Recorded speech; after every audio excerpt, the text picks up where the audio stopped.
This series is on supplemental learning and community building for the ABLE cohort. It's a more intimate learning space. So with our group, I think what's fantastic is that you'll really have a chance to interact with our featured speaker and our very own ABLE mentor, Keon Williams. So today we'll have a chance to learn from him as an industry leader in cybersecurity. And this session will be recorded and shared with the ecosystem. Just to set the context of the session, I would like to introduce Anthony McCrary, the Director of Development and Partnerships at ADN. Good afternoon, good morning, everyone, to each and every one of you. We'd just like want to thank you all for joining. We're super excited to have you on this call. And we're nearing the home stretch, everyone, of our ABLE Cohort 2.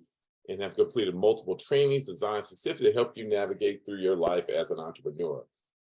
As mentioned prior, these forums that we created is a key part of your core experience. And we want to make sure we provide you all with the soft skills needed to be successful, not only for preparation for your January 19th pitch session, but for your overall entrepreneurial success. So secondly, we want to thank Keon Williams for his dedication to being one of our mentors and his support for today's forum on cybersecurity. Fantastic. Thank you, Anthony. And welcoming our featured speaker today is Heather Buffington Anderson, Program Director of DEI Initiatives at the Silicon Valley Executive Center. Thank you so much, Deborah and Anthony. It's great to see everyone. Good morning, good afternoon. It is my pleasure and privilege to welcome Keon Williams this morning. Keon Williams is a just everywhere and anywhere, it seems, this day, but he is a cohort 2 alumni member from the Black Corporate Board Readiness Program. Following his completion of the program, he became a facilitator, mentor, advisor, and now serves in the ABLE community as a mentor and keynote speaker for today's forum. Keon is such an expert when it comes to cybersecurity and wears many, many hats. And I really want to thank him for his volunteer mentorship, spending time with those who are looking to progress in their careers, but also to progress their ventures. So thank you so much, Keon, for all you do for both of these communities that are becoming more and more interwoven. And I'll turn it back to Deborah so she can give your formal bio. Thank you, Heather. And I would like to formally have Keon J. Williams. He is the founder and managing director of Class LLC. We are honored to have him. And Class LLC is a professional services firm that specializes in corporate governance, enterprise risk, and cybersecurity program management for global customers. He has been building and running cybersecurity and privacy programs for more than 2 decades. He spent many years at many departments of the Centers for Disease Control and Prevention in Atlanta before starting his own global consulting firm. In addition to his day job, Keon actively serves as a board member for global nonprofits and commercial companies. He also regularly shares interesting insights on LinkedIn based on ideas he has published in books and professional journals, and we are honored to have him today. Keon, I'm going to go ahead and pass the mic to you, and I'm going to stop sharing my slide. The floor is yours. Awesome. Thank you guys for the introduction. If you think about how the introduction went, what Deborah really said is I'm old and I've been around a long time. And I want you to think of that in terms of the value of the conversation, because a lot of the things that I'm going to share with you put you as entrepreneurs in a position to be extremely successful in an area that's often overlooked. The reason that we called the session Cyber Risk Oversight is Your Responsibility is because, in part, most non-technical business people never think about cybersecurity. They have people that do that for them. So they'll hire an IT person or a cyber person. But what we're seeing at the board level, if I put my Black Corporate Board Readiness hat on, regulators and stakeholders are increasing the expectation that the board members, the owners of the company, and senior management are driving the cybersecurity boat And so this is a good opportunity for you as entrepreneurs to start thinking about how you're going to build security into the great products and services and solutions that you're going to deliver as a result of this program, or how you're going to expand it, or if you didn't think about it in the beginning, how you're going to add it now before it's too late, because the sooner you think about security, the less it costs to add it, integrate it, build it into whatever it is that you're doing. You imagine if this was a manufacturing company and we were building widgets and you are at the end of the widget manufacturing process, and then you say, oh, whoops, I forgot to put security controls in place. It is much more difficult to reverse engineer a widget that's already complete and add security controls to it than it would have been to build these security controls into the widget as you went along in the manufacturing process. I use widgets because I have a business degree, and those were all of my examples in my MBA program. But whatever your widget is, I encourage you to think very critically about the risk, the exposure, what could go wrong, what could happen, and then start thinking about controls and countermeasures that you're going to put into place.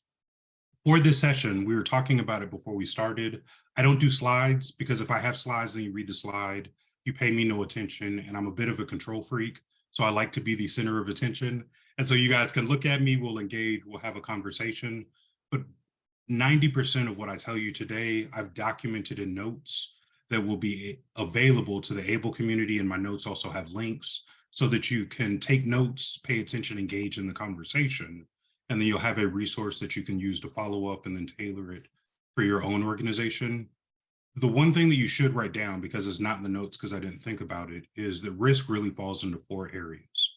Whenever you're dealing with business risk, not talking about just cybersecurity or the way that people think about technology, your 4 areas where risk is going to have an impact on your organization are going to be the revenue of the company. It's going to be your operational resilience, looking at how everything works. It is going to be the reputational harm that your organization is exposed to, and it is also going to be regulatory concerns depending on the industry that you operate in. So in the class that I teach, we just call it the 4 R's of risk. 3 of those R's always lead to revenue. If you have a regulatory impact, it's going to affect your revenue. If you have damage to your reputation because you have a data breach and people don't trust you, eventually that's going to affect your revenue.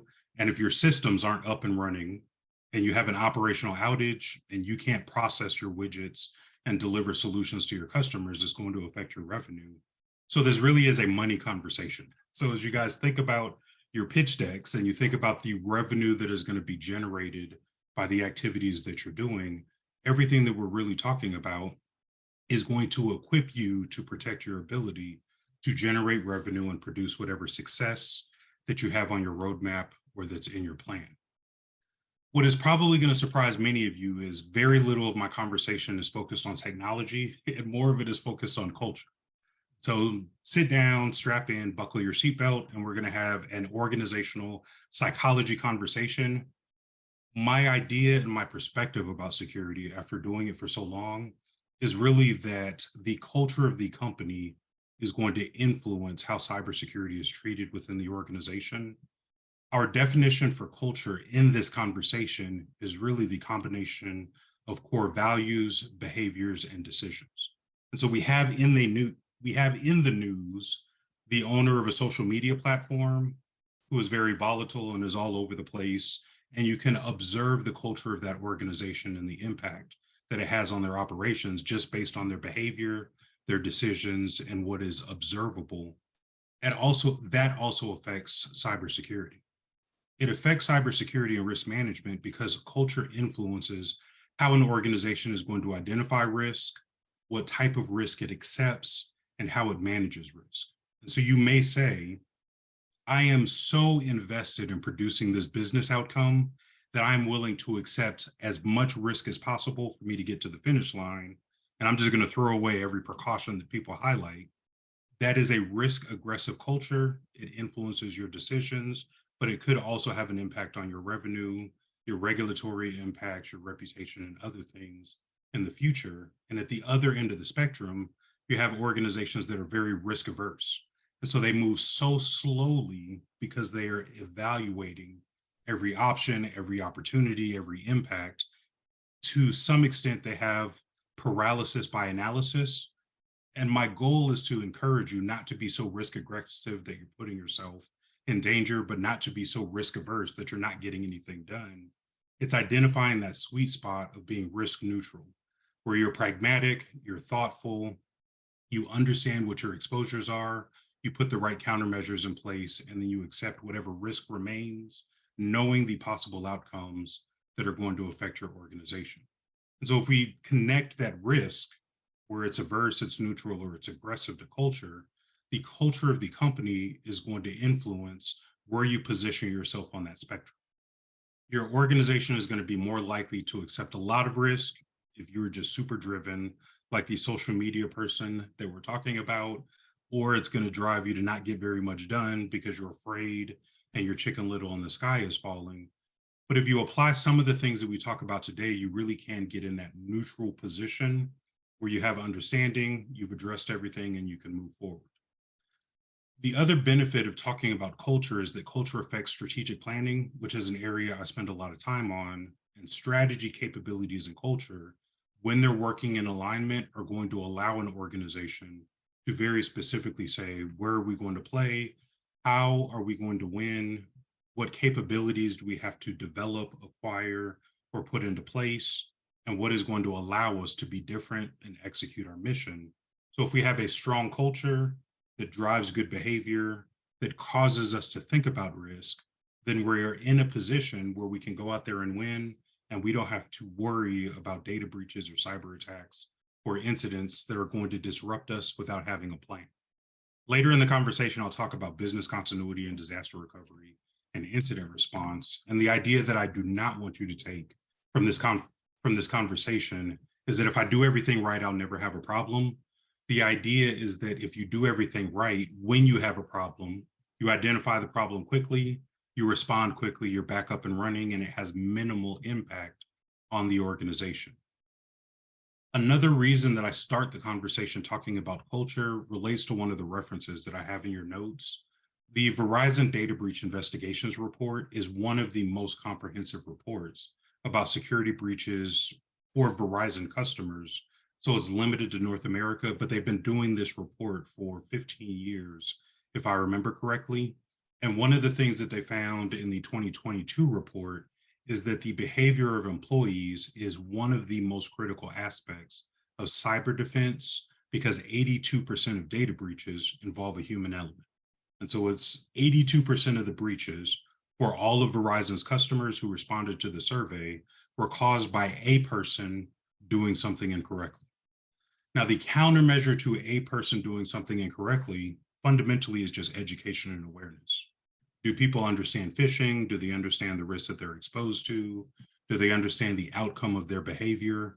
If you look at the FBI's statistics from their C3 crime report, $2 billion were stolen through business email compromise.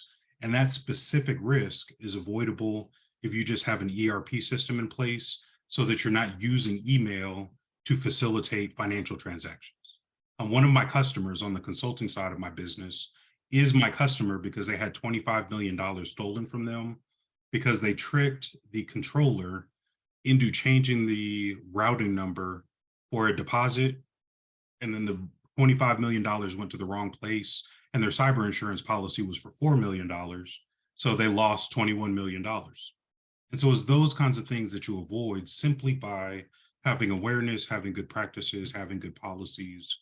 And hopefully for our ABLE community, nobody loses $25 million, because that's a lot of money that you could put to work to advance your mission and your initiatives and your organizations. But it's also the way that the FBI says it's a 2 billion annual losses because people just don't have good practices.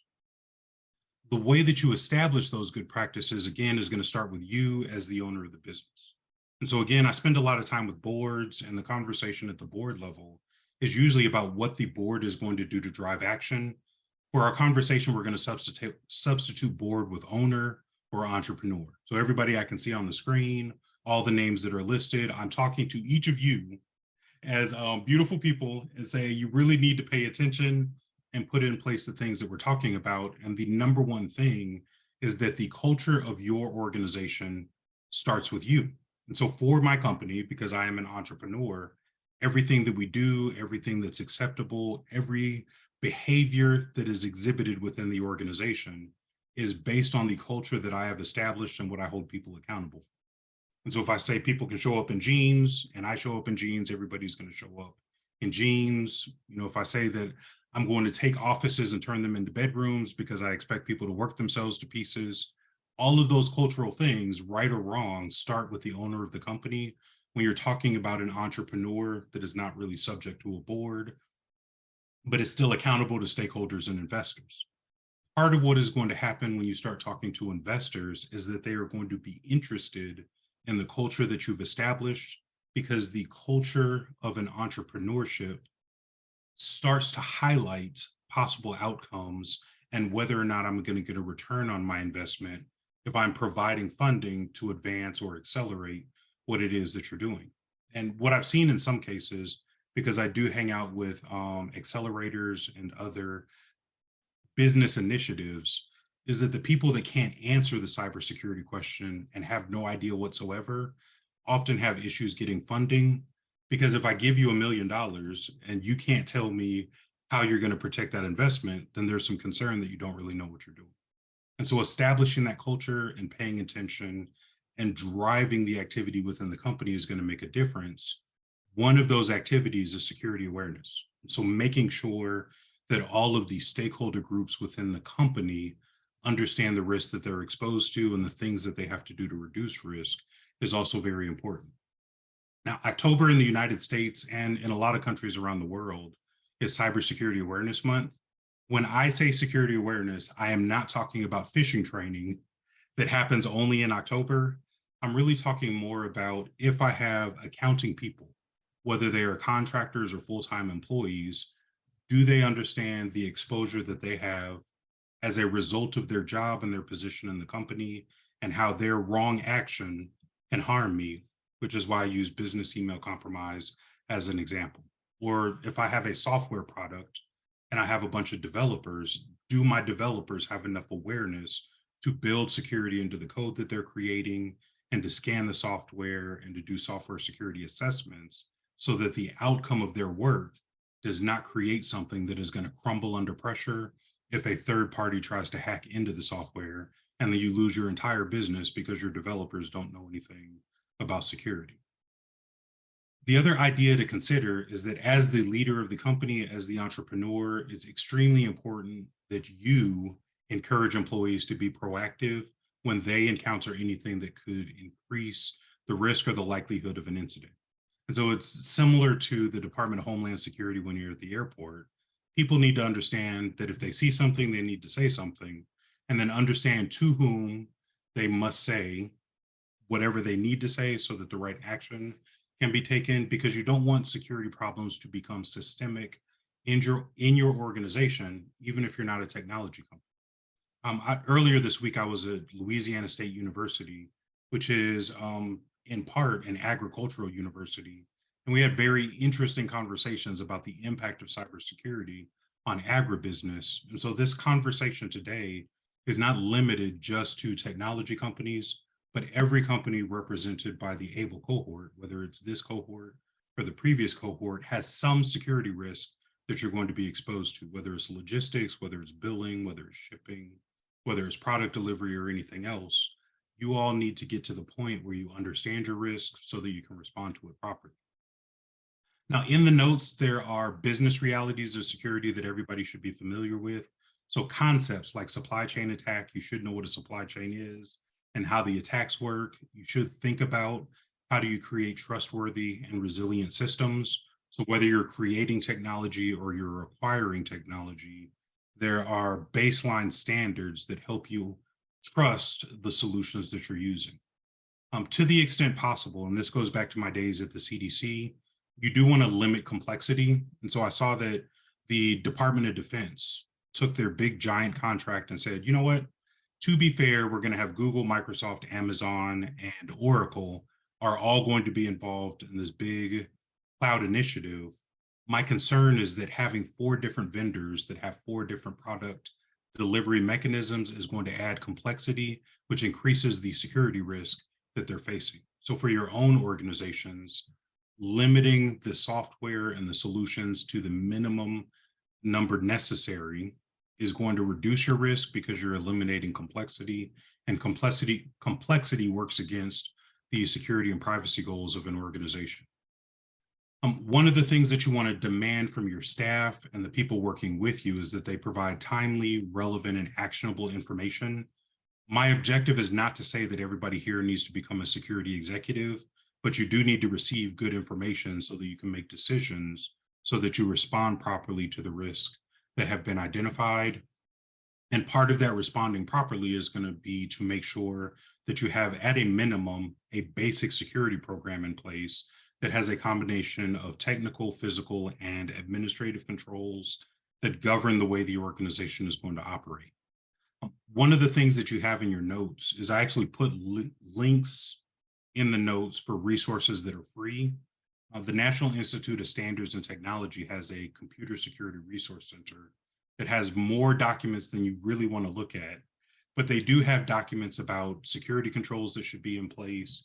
They have standards that are applicable to all businesses. You can either use the Center for Internet Security has 18 critical security controls, or the National Institute of Standards and Technology has a standard called Special Publication 800-171. And if you can meet those minimum requirements, you can demonstrate to people that you have a good program in place.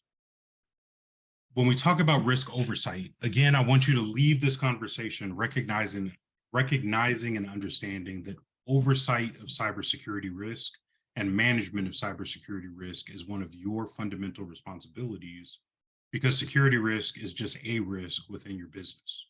You wouldn't offload to somebody else management of your finances, or you wouldn't really offload to somebody else management of your customer relationships. You have staff that help contribute and facilitate that, but at the end of the day, as an entrepreneur, you still own it. So as resources, I have links to a study from Microsoft and Marsh that talks about the problems that happen when decision makers don't spend much time on cyber risk management.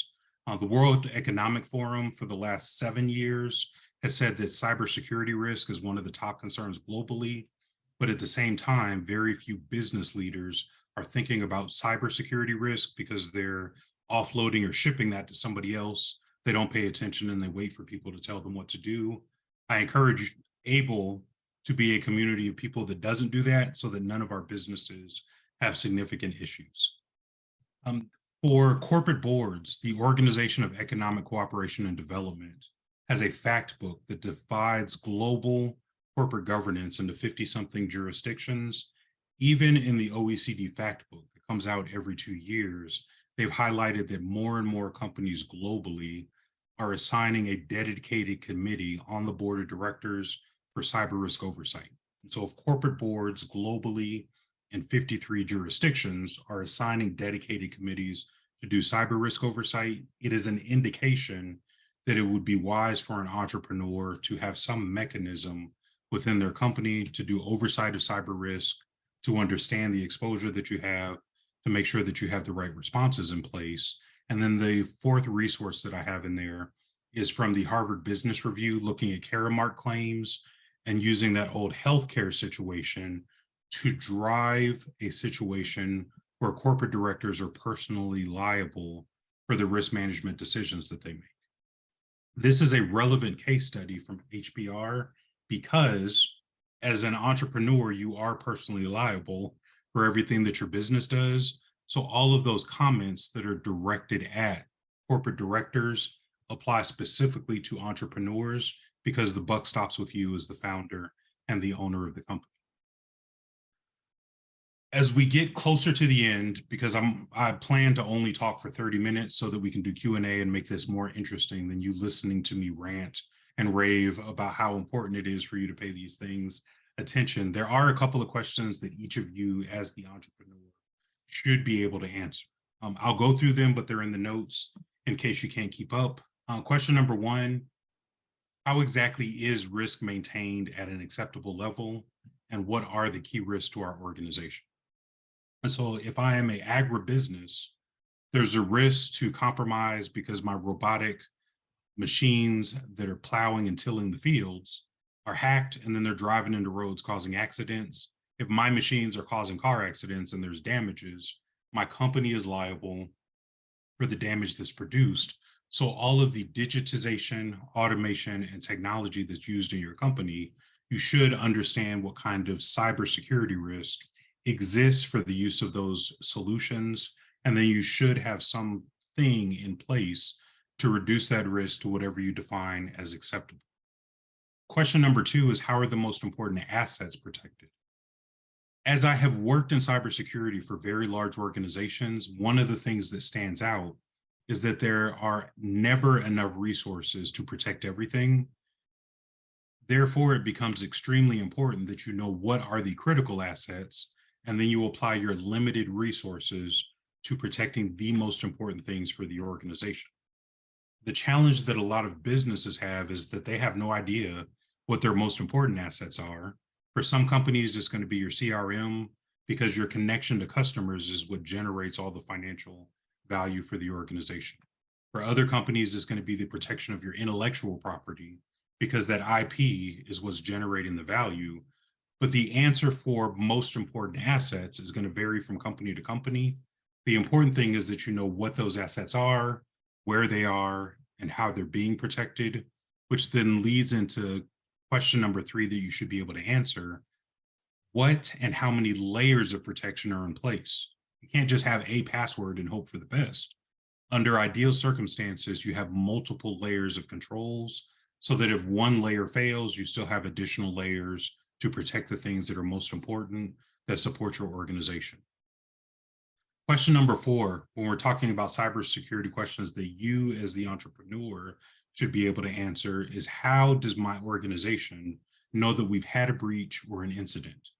There are a lot of companies that have something go wrong and nobody can describe it, and we don't know if it meets the definition of a cyber incident or a data breach. The benefit that you have with data breach is that that is a legal concept. In the United States, a breach of personal information represents unauthorized access or disclosure of personally identifiable information, and then whatever collection of data that you have that allows you to uniquely identify an individual becomes personal information.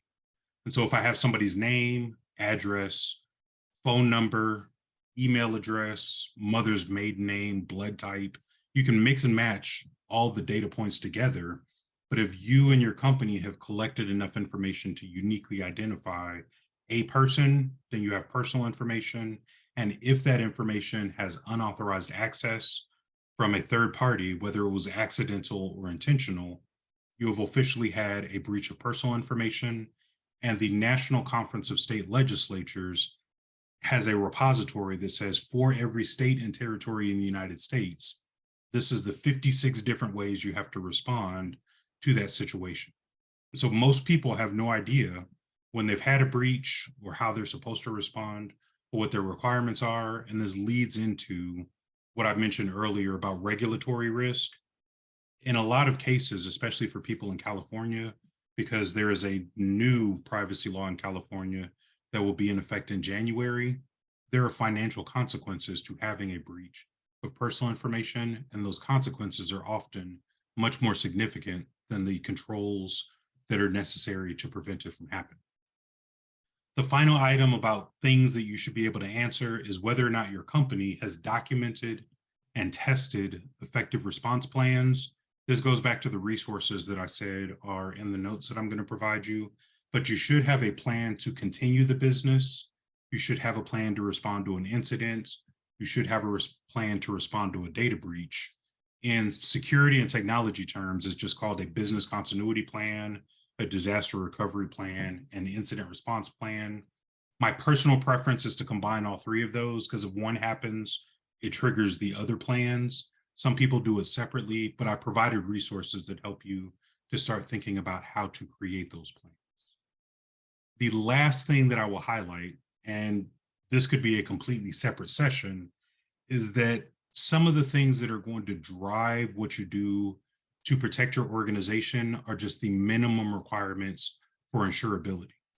So if your customers require you to get cyber insurance, or if your industry requires you to get cyber insurance, there are 5 specific technical things that you must have in place if you want to get insurance whatsoever. And then we can have a theoretical conversation about how stupid insurance is because cyber insurance doesn't work. But if you need it, you must have these 5 things. Number 1 is multi-factor authentication. Most of the data breaches and cyber incidents that have occurred are because people are abusing the approach to gain access to the environment. So all insurance companies now expect any company that they insure to have multi-factor authentication. You should have what is called endpoint detection and response. It's really antivirus on steroids. I assume most people are familiar with antivirus, but EDR is the acronym. Insurance companies are starting to expect that because it provides a response to a security incident in an automated fashion that is quicker than people do. There is an expectation that you have secure, encrypted, and tested backups. The response to ransomware is to not pay the ransom, but just to restore your data from backup. But your insurance cost goes up if you can't prove that you have backups that are secure in another place. There is a technical concept called privileged access management that focuses on making sure that people who have more than normal access to the environment, like administrative access to manage Google or Microsoft, or some other access to manage your servers or your infrastructure, those people have to have a specific solution that is called privileged access management, so that only specific people can do administrative things within the organization. And then the last item, which should be very common but isn't always applied, is just email and web security.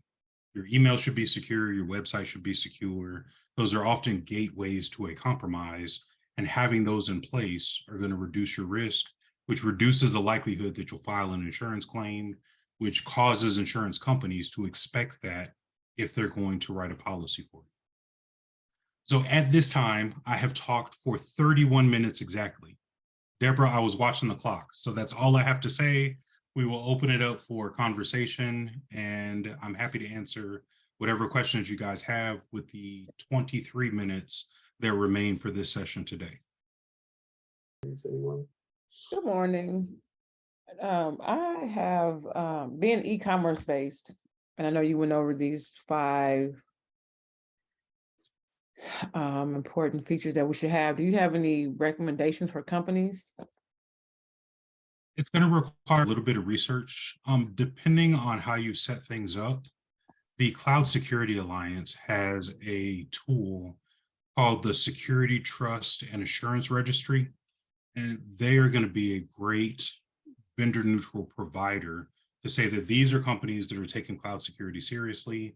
They have done an assessment, and then the STAR registry has 3 different levels of assurance. So if it's level 1, they've done a self-assessment. If it's level 2, they've done a third-party assessment. If it's level 3, they've done a third-party assessment that is continuous. And that kind of approach is equivalent to what you would see with the SOC 2 or an ISO certification. Is just for cloud solutions, which would probably be very appropriate for you from an e-commerce perspective. Beyond that, there are just a lot of vendors that do vulnerability assessment and penetration testing, and they'll look at your configurations. But there are thousands of companies out there. I would start with the STAR registry from the Cloud Security Alliance, and then from there you can start to dig deeper to find specific things that you're looking for. Thank you. And Victoria, I'll post a link in the chat so that you can go straight there. Okay, thank you very much. Any other questions? This was so awesome that people have been left speechless. I love that. No, I was on mute. I got a question. I definitely got a question. Hey, Ken, Andre Craig.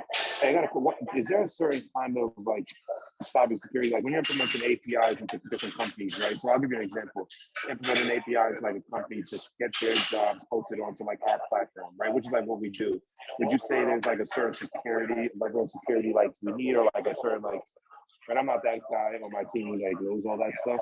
But off the head, do you think like you should definitely be doing like different kinds of security or something that you should be telling me?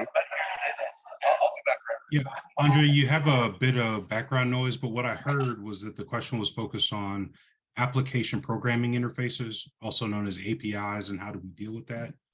For the group, and this is answering Andre's question, but digs a little deeper, 80% of the traffic on the internet is a transaction between application programming interfaces. So if you are using APIs in your company, it is extremely important that you have some governance that says, how are they set up?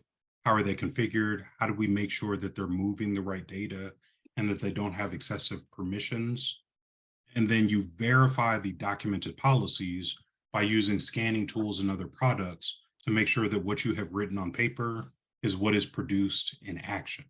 And so actually that applies to Andre and his question specifically, but to Victoria, being an e-commerce company, I assume there's a lot of API transactions, even for the payment processing approach, because most people don't process payments directly. They use a third party so that they can offload their PCI compliance. Very few people actually look at the security of the API for that connection between your company and the card processor that gets the money in the bank. And at the end of the day, responsibility always falls with the organization that collected the data. So if you are driving the collection of credit card information, even if a third party is processing it, your company is responsible for a compromise, which makes very important paying attention to the way that those things are set up and configured. And it's a reason that I advocate for regular assessments to make sure that they're configured properly. For one of my customers, we did an assessment and there was no security whatsoever for API transactions that included a lot of personal information. And so that exposed us to all kinds of privacy regulations. But then we also found that they had hard-coded passwords in the conversations, which is going to lead to which is going to lead to a data breach. I mean, there was problem after problem, but had we never done the assessment, because the business function worked, nobody would have ever cared until there was a significant issue that cost them a lot of money. And they're a regulated entity, which is why they brought my team in, but it just highlights the value of doing those scans and those assessments and working with the right partners. The cool thing about this conversation is Keon does not sell a technology product. So I'm telling you what needs to be done and you can just find the right people to do it. But it's the making sure that it's done is the activity that's going to reduce your risk and make sure that you're set up for success. I have a question for you, Keon. Thanks for your presentation, brother. Appreciate it. So, I'm gonna be very honest. I didn't even know about cyber insurance until I had to complete an RFP. My company was going for, we were going for a $0 contract with a school district. And so it was a proposal process that I actually just went through. And one of the requirements was that I had to have this insurance, right? And I was like, what is that? So I had to like research it and really grab it real quickly, right? But also LAUSD, which is one of my clients, had a data breach. And so I wanted to talk to you about, but it happened before, I came on board with them. So I wanted to know, how do I protect myself in events when things like that happens? Right, because they're one of my clients, but they have a data breach that in turn impacts me as well and the schools that I service and work with. So just wanted to get your thoughts about that. Yeah, so the LA school district was interesting. I don't know all of the details, but one of my customers is the Texas Association of School Boards. So there's a lot of similarity because they serve all 1,000 school districts in the state of Texas. And so they were really fired up when the stuff happened in LA. One of the things that's going to be important to protect yourself is the way that you establish the connection between whatever service you offer and their environment. And so even for myself, when my team does things, I am very limited in the number of connections that I make into other people's environments so that if something goes wrong, I can be like Shaggy and say it wasn't me. And so to the extent possible, you want to limit the amount of connection that you have into other people's environments. And what I actually do is I have my customers upload what they want me to look at into a secure environment that has been tested and certified. The environment I use is actually on the STAR registry. So I have a lot of confidence that I'm not going to have a problem. They have a lot of assurance that I'm not going to lose their data and I'm not connected to their environment. So it's not my fault if something goes wrong. But those approaches are going to be really valuable to protect yourself. The other thing, thinking about the cyber insurance angle, is insurance is really a business continuity solution. And so if I have an outage or if I have an issue, the insurance, if they pay the claim, is going to provide financial resources so that I can get my business up and running again. And so the more you narrow your scope for your cyber insurance, the less your premium is going to be and the more valuable it's going to be, because most cyber incidents exceed what normal people are going to get in cyber insurance coverage. Like, having a customer that lost $25 million because accounting wasn't paying attention and them only having $4 million of coverage kind of shows the disparity. But the more coverage you get, the more expensive your premium is going to be. And in a lot of those insurance premiums, they have so many exclusions that they're not actually paying anything. And so what ends up happening when you look at your insurance policy, you want to confirm, is this cyber insurance for incident response? Is it cyber insurance for breach response? Because a breach and an incident are two different things. And then what are the exclusions? What are your requirements in your environment?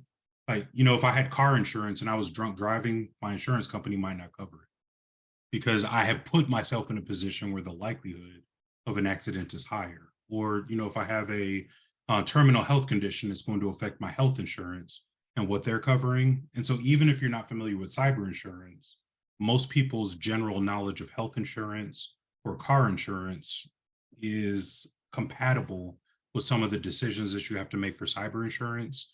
And the more attractive customer you are, the more coverage you can get and the less it's going to cost you. Like if I go to get a $10 million life insurance policy, I need to be the fittest person that ever walked the earth for me to have the lowest possible premium. If you want to get a $10 million cyber insurance policy, you have to be able to demonstrate that you have a very robust infrastructure for your security controls, for your policies, for your ability to respond to an incident, so that the cyber insurance is not the replacement for security. It is for those truly extraordinary events that only insurance is going to be able to cover.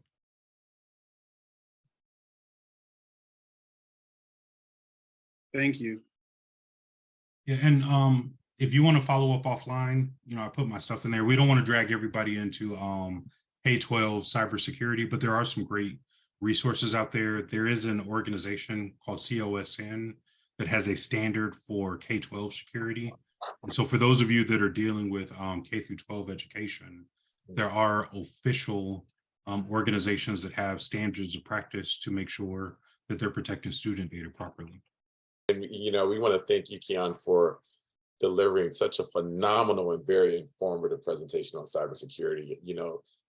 This information you shared on culture affects strategic planning and your cyber insurance, what Kimai alluded to, as well as the 4 R's. And I don't know if I had this correct, but revenue, operational resilience, regulatory concerns, and reputation. I don't know if the 4th one is correct, but that's what I recall.